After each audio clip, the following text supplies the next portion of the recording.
Hey, what's up, everyone? Today is October 1st, 2024, and NVIDIA has just released a new GeForce driver.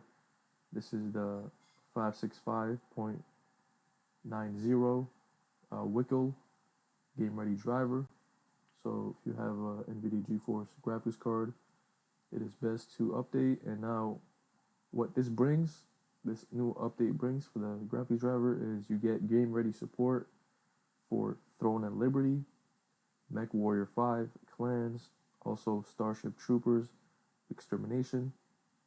Also, the NVIDIA app, which is in beta stage, it got the RTX HDR multi-monitor support. All right, the GPU compute.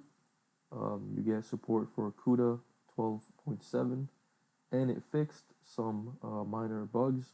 You got fixed gaming bugs in Final Fantasy, and fix a bug that was in Dying Light 2, Stay Human, and just some general bug fixes. Um, uh, they fixed this bug right here. Every time you enabled MSAA globally, it causes corruption in Steam Link streaming. Also, slight monitor backlight panel flicker when FPS drops below 60 FPS.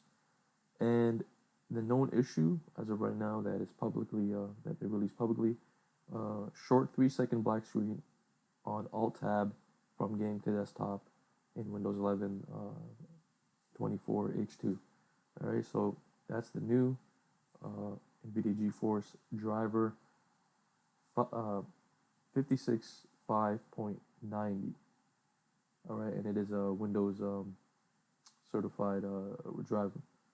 Also, the NVIDIA app got more than just that update. It actually got, this is the NVIDIA Beta app, which is supposed to replaces NVIDIA GeForce. So they added G-Sync controls and also the RTX HDR multi-monitor support that I mentioned earlier, and more. So G-Sync controls added to the GPU control center. All right. Also, new additions from the user feedback. You can send feedback via the button at the top of the app. All right, and also some other. You also have the ability to roll back the driver. So driver rollback ready to roll. So NVIDIA App Beta now offers the ability to roll back to a driver previously installed via the NVIDIA app. All right, this option will appear at the bottom of the driver's window once you've updated the NVIDIA app and installed our feature driver. So if you installed NVIDIA driver through the NVIDIA app, you are able to do a driver rollback. For example, if the latest driver has issues or you're experiencing any issues with it, you can just click rollback and it will roll back to the previous driver. All right. So that's really it for now. Yeah, take care, everyone. Peace.